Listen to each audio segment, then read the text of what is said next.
My name is Mackenzie. I'm a 29-year-old housewife working at a cosmetics company in New York. I don't have any children. What I'm about to talk about is a story of my mother-in-law, who went too far in bullying me, and her eventual downfall.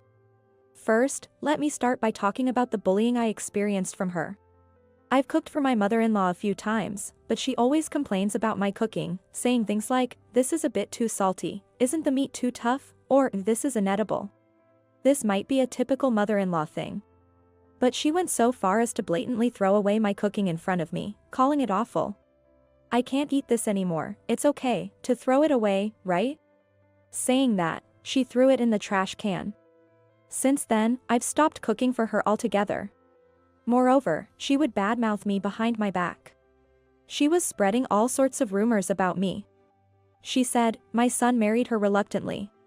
Poor boy, deceived by such a woman. A close neighbor even asked me, worried, "She's been telling everyone that, but are you okay?" I didn't want to worsen the bullying from my mother-in-law, so I just replied, "It's the usual, I'm fine." But the harassment didn't stop there. Every time she visited our house, she would check every nook and cranny, and if she found anything not clean to her standards, she'd lecture me. She would even go through my closet and bedroom without permission. She'd make a fuss over any speck of dust she could find. She even went as far as saying, "If you can't even do housework properly, quit your job."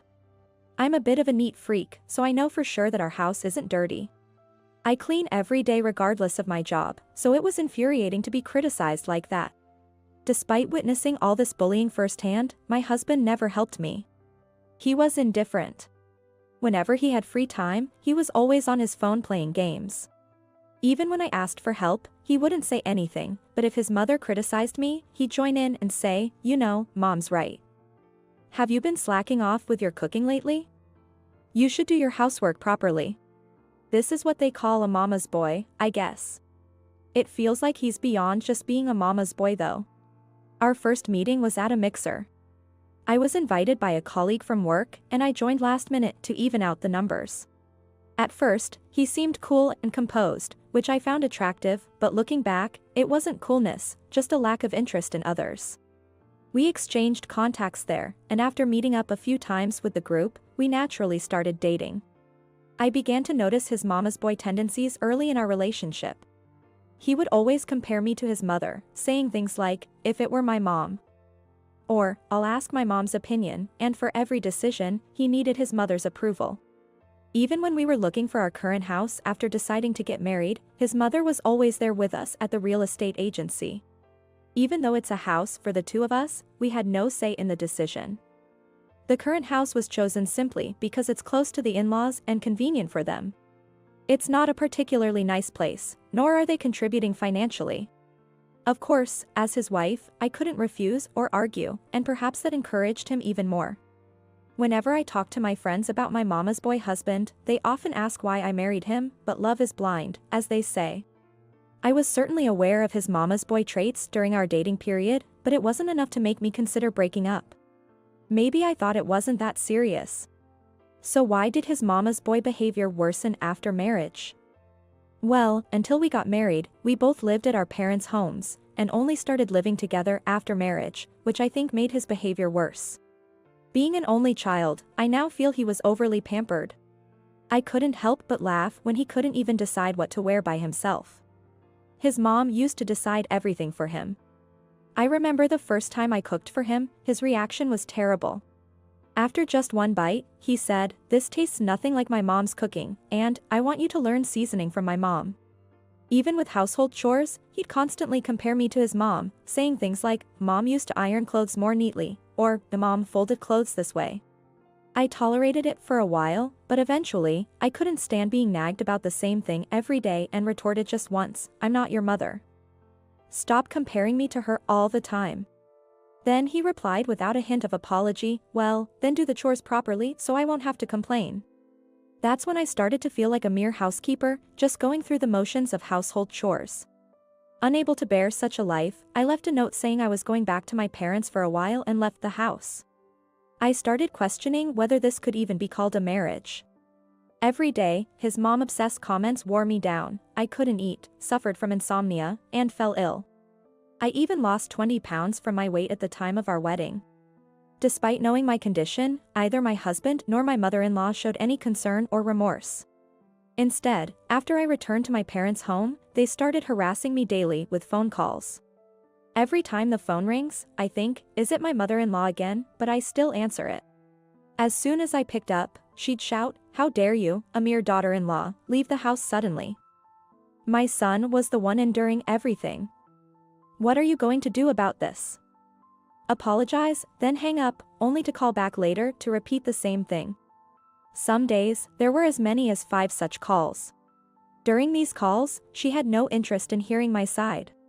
Even when I tried to speak, she'd yell, "You just need to listen."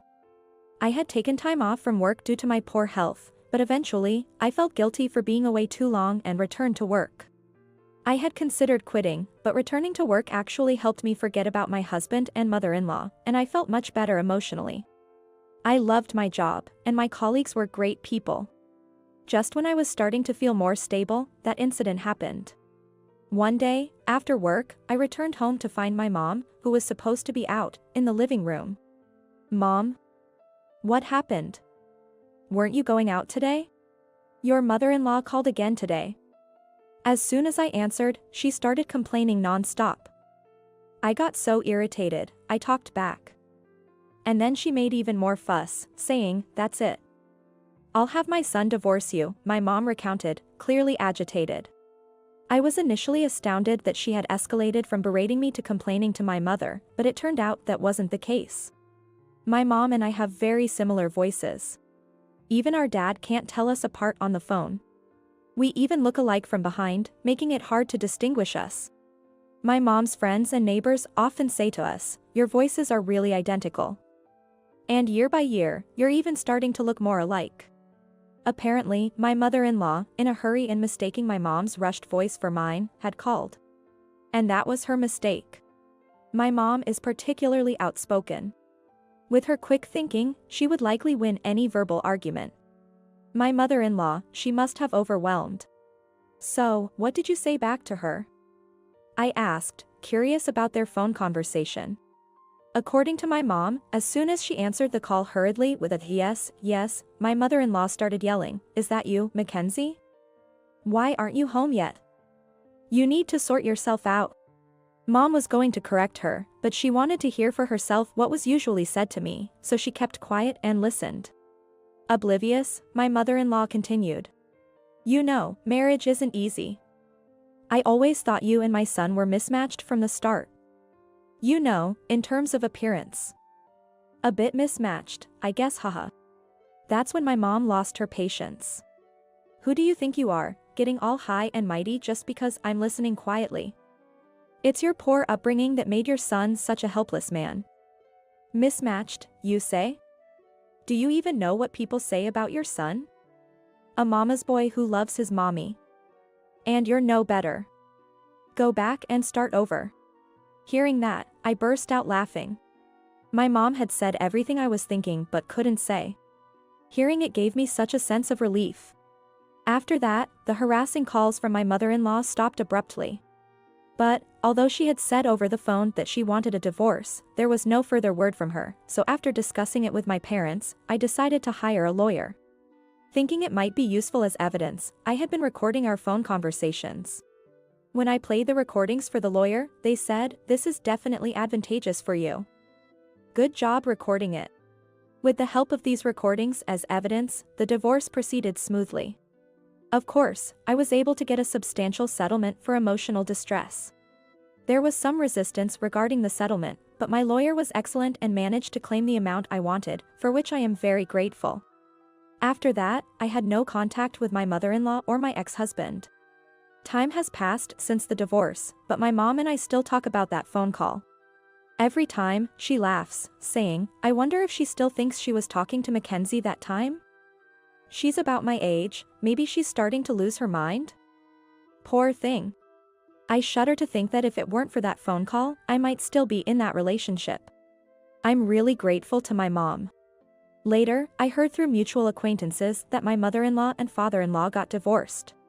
It seems my father-in-law had been aware of her bad-mouthing me, but he was also fed up with her bad-mouthing others. My taking legal action and bringing the facts to light was the last straw. My father-in-law, feeling guilty, seemed to have ignored her, thinking, as long as it's just bad-mouthing. He was reportedly very shocked when he heard about the extreme bullying I had endured. He was appalled, saying, "I can't believe she did such terrible things. I can't be with you anymore," and left the house. My mother-in-law tried to reconcile, crying, but he didn't change his mind, and they sadly divorced. Since then, she's become reclusive at home, and her attitude towards her beloved son has changed, leading to daily arguments. As for me, I've been fortunate enough to find a new partner. He cares for his mother but doesn't seem to be a mama's boy. We've met each other's parents, and we all get along well as families. We are blessed by everyone and are very happy.